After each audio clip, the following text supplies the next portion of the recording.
Your menu is too traditional for where we want to take this restaurant.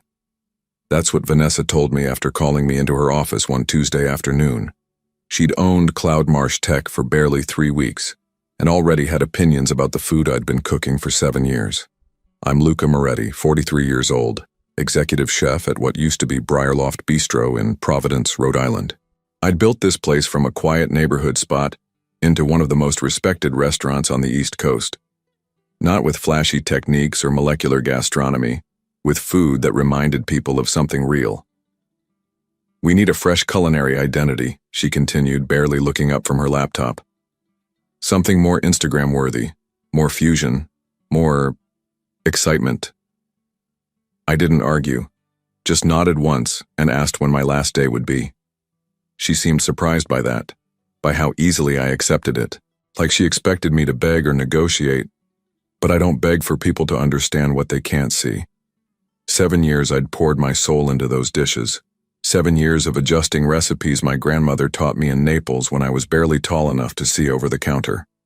7 years of building a menu that made people close their eyes when they took the first bite.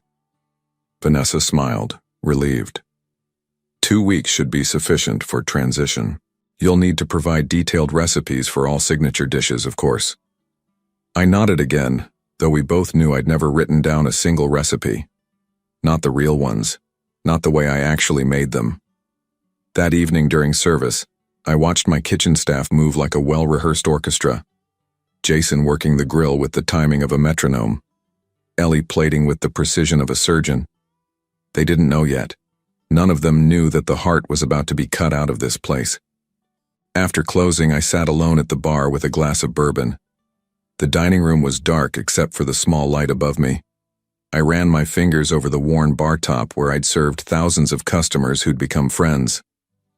The next morning, Thomas, my sous chef for 5 years, caught me storing my personal knives in their roll. "Chef, what's going on?" I told him about the meeting. His face changed, anger flashing behind his eyes. "This is bullshit. The restaurant's doing better than ever. It's her place now," I said, continuing to pack. "But those are your recipes, your dishes, people come here for your food." I just shrugged. Not anymore. As I walked to my car that evening, I glanced back at the restaurant's glowing sign. Something twisted in my stomach. Not sadness exactly. Something sharper.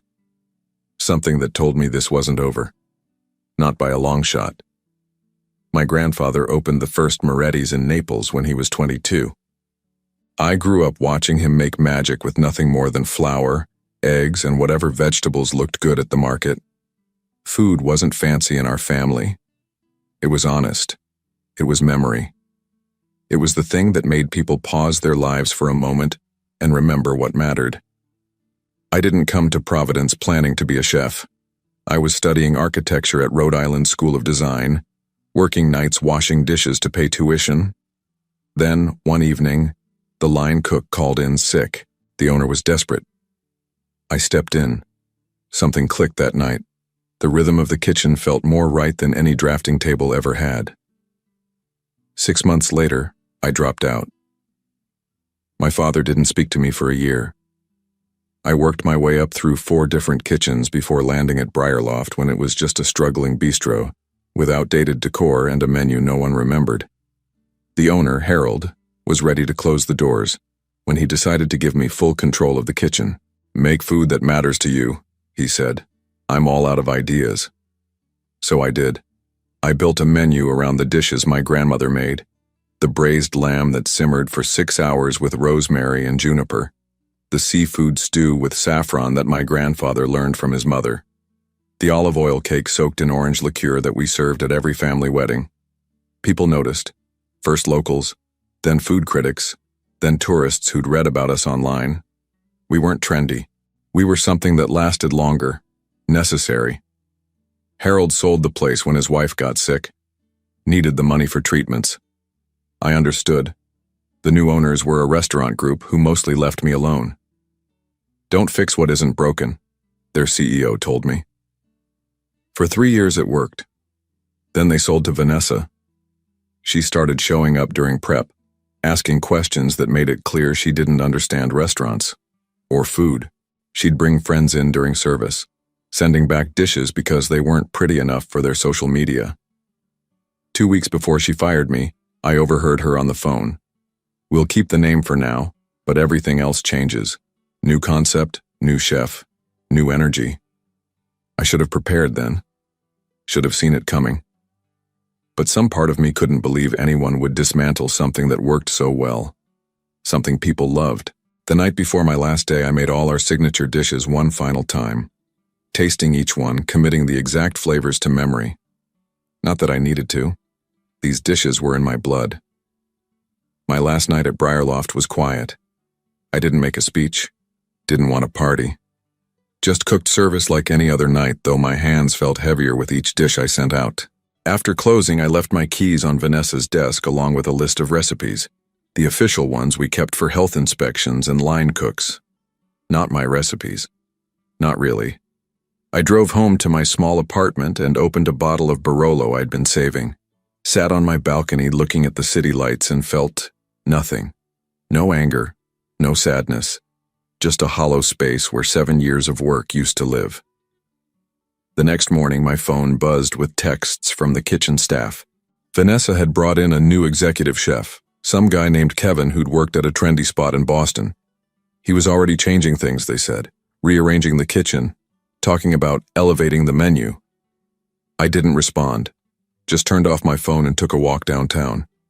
3 days passed before Thomas showed up at my door, still wearing his kitchen whites, eyes wild. "It's a disaster," he said, pushing past me into my apartment. "Kevin can't replicate anything. He's trying, but the dishes are coming out wrong." "They have the recipes," I said. Thomas gave me a look. "They have what you wrote down, not what you actually did." I shrugged and poured him a glass of water. New chef, new restaurant, that's how it works. "The regulars are noticing. Mrs. Carpenter sent back the lamb twice last night, said it wasn't right." Mrs. Carpenter had been coming every Thursday for 5 years. Always ordered the lamb. Always told me it reminded her of the year she spent in southern Italy before her husband died. "They're doing a big relaunch next week," Thomas continued. "Food critics, influencers, the whole show. Vanessa's calling it Briarloft Evolved." Something shifted in my chest. Not satisfaction exactly, but recognition, the beginning of an answer to a question I hadn't fully formed yet. "You looking for work?" I asked. Thomas blinked. "What?" "My grandfather's old place downtown. The building's empty. Been sitting there since he died. I still own it. You thinking about opening your own spot?" I hadn't been, not consciously. But saying it out loud made something clear. I'd given 7 years to someone else's dream. Maybe it was time to build my own. "Maybe," I said. "You interested?" Thomas didn't hesitate. "Hell yes. And I bet Ellie and Jason would come too." That night, I couldn't sleep. I pulled out my grandfather's old notebook, the one with half-written recipe ideas and notes about customers. His handwriting was shaky in later years, but his thinking was always clear. On the inside cover, he'd written, "The food remembers even when people forget." I ran my finger over those words and felt something stir. Not anger at Vanessa or even a desire for revenge, something cleaner. The simple need to make food that mattered again. Food that was mine. The week after I left, food bloggers started posting about changes at Briarloft. Pictures of deconstructed versions of my dishes. Foam where there should have been sauce. Tiny portions arranged like abstract art. Comments sections filled with confused regulars. What happened to the real menu? This isn't what made this place special. I was painting my grandfather's old restaurant space when Vanessa called. First time I'd heard from her since I'd left. "Luca," she said, voice honey-sweet. "How are you?"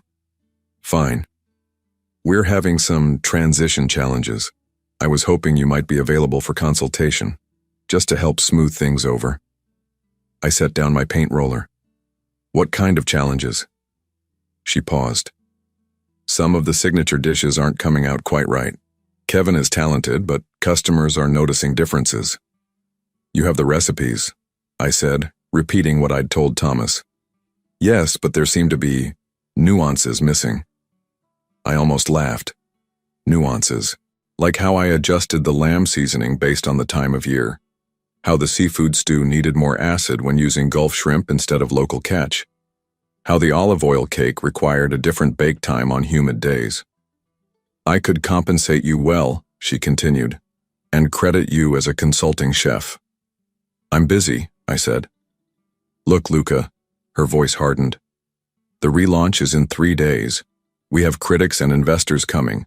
I need those dishes to be right. Then you shouldn't have fired the person who created them. She was silent for a moment. I'll double your last salary, just for 2 weeks of consultation. No, triple it. It's not about money, Vanessa. Then what is it about? Some wounded pride? I made a business decision. And now I'm making one. Good luck with your relaunch. I hung up and went back to painting. An hour later, Thomas called to tell me Vanessa was in the kitchen, watching the cooks prepare my dishes, making notes, and asking detailed questions about every step. 2 days before the relaunch, I was at the farmer's market when Harold, the original owner, found me examining tomatoes. Heard what happened, he said, stepping beside me. Also heard you're opening your own place. News traveled fast in the restaurant world. Thinking about it. Vanessa called me yesterday, asked if I had any notes or records about your cooking from when you started. Sounded desperate. I raised an eyebrow. What did you tell her? That your food was always magic to me. I never knew how you did it. He picked up a tomato, weighed it in his hand. She's in trouble, you know. Those investors are expecting the same restaurant they've been reading about for years. The one you built? That afternoon, Ellie, my former pastry chef, texted, "They're trying to reverse engineer your olive oil cake. On the 5th attempt, still not right." I smiled despite myself. That cake had taken me 2 years to perfect. The night before the relaunch, Vanessa showed up at my apartment. I was surprised enough to let her in. "One last offer," she said, not bothering with pleasantries. "Come back. Full creative control. 20% ownership stake." I leaned against my counter. Why? Because the practice run tonight was a disaster. Because our reservations for the next month are built on your reputation. Because I made a miscalculation. For a moment I considered it. 20% was significant. But then I thought about my grandfather's empty restaurant, about cooking on my own terms. "I appreciate the offer," I said. "But I've started something new." Her face hardened. "If you're opening a competing restaurant, you should know your contract had a non-compete clause. You can't open within 5 miles of Briarloft for 2 years. I hadn't remembered that, hadn't thought to check. "Good to know," I said, opening my door. "Good luck tomorrow." After she left, I called my cousin Anthony, who practiced business law. The non-compete was real and potentially enforceable. My new spot was only 2 miles from Briarloft. I'd hit a wall I hadn't seen coming. That night I couldn't sleep. I reviewed my options, delay opening, move locations, fight the non-compete in court. None felt right. At 3 a.m., I drove to my grandfather's building and sat in the half-renovated space, thinking. The next morning, relaunch day at Briarloft, I met with Anthony at his office. He reviewed the contract again, brow furrowed. "There might be a loophole," he said finally. "The non-compete specifies you can't open a similar restaurant concept with competing cuisine within 5 miles. And? Define similar concept. Your grandfather's place was a traditional Italian restaurant, right? Not new American like Briarloft." I considered this. My menu at Briarloft had Italian influences but wasn't strictly traditional. I'd been planning something similar for the new place. My dishes, my style, but not bound by tradition. "What if I went old school?" I said slowly. "Completely traditional. My grandfather's exact recipes. Red checkered tablecloths. Chianti bottles with candles." Anthony nodded. "Different enough concept that we could argue it doesn't compete directly. Risky, but possible." I thanked him and left, mind racing. I'd been so focused on recreating what I'd built at Briarloft that I hadn't considered going back to my roots, to the food that had started everything. On my way home, I got a text from Jason, who was still working at Briarloft. Critics are here. Food's not right. Kevin's panicking. I didn't respond. Wasn't my problem anymore. That evening, Thomas, Ellie, and Jason came over after their shift, faces grim. It was a bloodbath, Thomas said, accepting the beer I offered. None of the signature dishes worked. The lamb was tough, the stew was bland, and the cake was dense as a brick. Vanessa kept making excuses, Ellie added, blaming ingredient suppliers, kitchen equipment, everything but the obvious. Which is, I asked. That they don't have you, Jason said simply. We talked into the night about what had happened, how Kevin had tried to follow my written recipes but missed all the unwritten steps, how the critics had been visibly disappointed, how Vanessa had disappeared into her office halfway through service. There's more, Thomas said, lowering his voice though we were alone in my apartment. I overheard Vanessa on the phone with someone, an investor, I think. Turns out she leveraged everything to buy Briarloft. Expected to flip it for a quick profit. Based on its reputation, I said. He nodded. Which was built on your food. She's in trouble, Ellie said. Without good reviews from this relaunch, she might lose backing. I should have felt satisfaction. Instead, I felt a strange sense of clarity. This had never been about my cooking. It had been about money, about using what I'd built to turn a profit. I'm opening my grandfather's place, I said, going back to traditional Italian, his recipes, his way. What about the non-compete? Thomas asked. I explained Anthony's thinking. Different concept, different target. And honestly, if she wants to fight me on it, let her try. Her restaurant's about to have bigger problems. The next morning, the first reviews appeared online. They were as brutal as expected. A pale imitation of its former self. All style, no substance. The soul of Briarloft has vanished. That afternoon, I signed a lease on a small storefront across from my grandfather's building. A place for a simple cafe. A place where I could cook while renovations continued on the main restaurant. I named it Moretti's Table. No concept, no gimmicks, just food that mattered. On a hunch, I drove past Briarloft that night. The parking lot was half empty. A paper sign on the door announced, "Limited menu tonight." The unraveling had begun. 3 weeks later, Moretti's Table was ready to open. Nothing fancy, just 12 tables, white walls, and my grandfather's old copper pots hanging in the kitchen. I'd handwritten the menu, 5 appetizers, 5 entrees, 3 desserts. All his recipes, unchanged since he'd perfected them decades ago. I'd been careful about permits, licenses, everything legal. Anthony had reviewed all the paperwork to ensure we were protected if Vanessa decided to make trouble. But so far, she'd been silent. According to Thomas, who'd quit Briarloft along with Ellie and Jason, she was too busy trying to save her investment to worry about me. The night before opening, my father called. We hadn't spoken much since I'd left architecture school 15 years ago. Your mother told me about the new place, he said. His voice sounded older than I remembered. Opening tomorrow. Using Nono's recipes? Everyone, I said. Just like he made them. A long pause. He'd be proud. More than he would have been of another architect in the family. Something tightened in my chest. You should come sometime. Maybe I will, he said. Then, I kept his old recipe book. The real one, with all his notes. Your mother thought you might want it. I hadn't known it existed. I would. Very much. 2 days after we opened, with no advertising beyond an Instagram post by Ellie, we had a line out the door.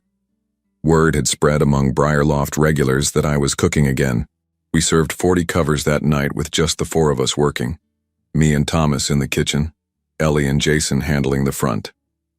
Every dish went out exactly as my grandfather would have made it. Simple, perfect, honest. A week later, Mrs. Carpenter, the Thursday lamb regular from Briarloft, found us. She hugged me with tears in her eyes. I've been looking everywhere for you, she said. Nothing's been right since you left. That night, I added my grandfather's lamb to the menu just for her. 2 weeks in, we were booked solid every night. I'd hired 2 more kitchen staff and another server. My father had sent the recipe book, a tattered leather journal filled with my grandfather's secrets. Things I'd never known about his cooking, about where he'd learned, about what each dish meant to him. It felt like he was there in the kitchen with me. On our 1-month anniversary, I arrived early to find a manila envelope taped to the door. Inside was a formal letter from Vanessa's lawyer alleging violation of the non-compete agreement and threatening legal action. I handed it to Anthony over coffee that afternoon. "Right on schedule," he said, scanning the document. I was wondering when this would come. "Can they shut us down?" He set down the letter. "They can try, but I've been building our case since we talked. I have documented evidence that Moretti's Table is a traditional Italian restaurant based on your family recipes. Completely different from the new American cuisine at Briarloft.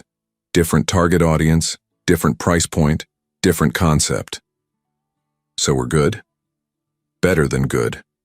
Their argument is extremely weak, especially now that Briarloft itself has changed its menu completely. This was news to me. They did. Anthony nodded. "Went full molecular gastronomy last week. Foams, gels, the works, trying to chase the latest trend. They've essentially admitted through their actions that they're not the same restaurant you worked at." I smiled. Perfect timing. That evening, as I was prepping for service, a food critic from the Providence Journal walked in, the same one who'd written a scathing review of Briarloft's relaunch. He didn't know I recognized him. I just cooked. Sent out food that would have made my grandfather proud. The next morning, his review appeared.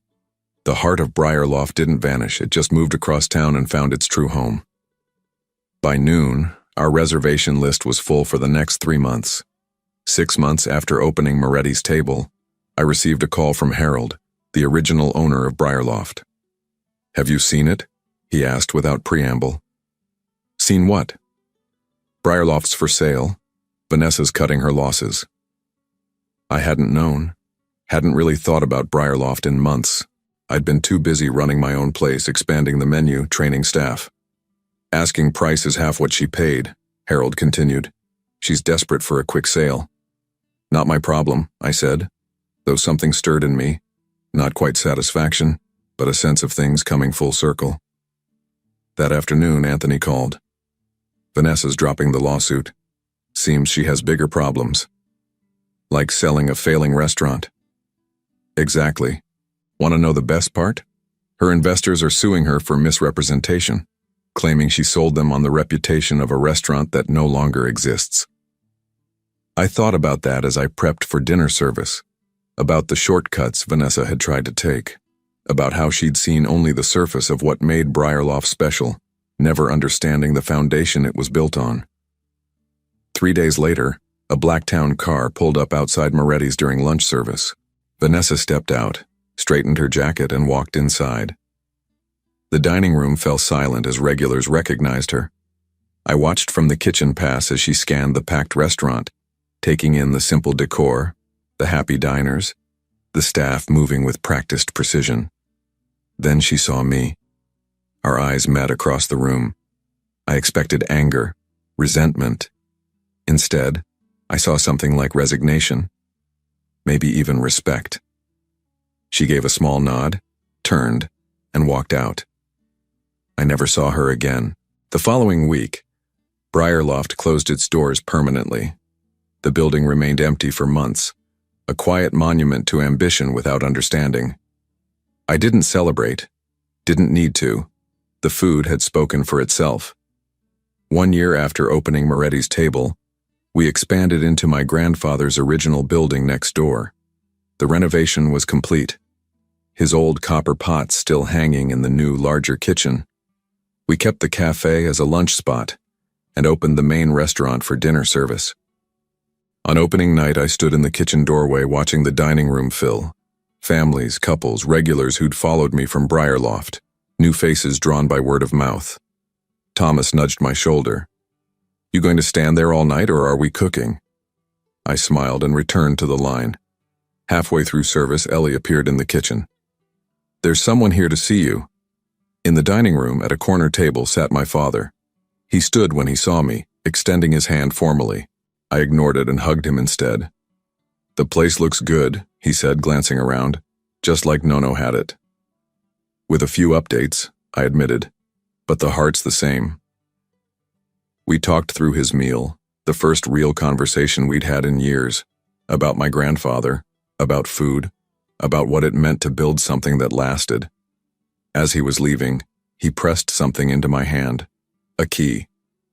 "To the vineyard in Campania," he explained. "Nono left it to me, but it should be yours. Maybe someday you'll make wine as good as your food." That night, after everyone had gone, I sat alone at the bar with a glass of my grandfather's favorite Amaro. The dining room was dark except for the small light above me.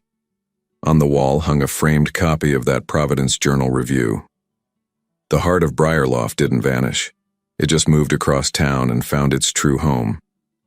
I'd never set out to destroy what Vanessa built. I'd only wanted to create something authentic. Something true. In the end, that had been enough. Sometimes the best revenge isn't revenge at all. It's simply doing what you were meant to do. And doing it well. I raised my glass to my grandfather's memory and to the empty chairs that would fill again tomorrow. This place wasn't just a restaurant. It was home.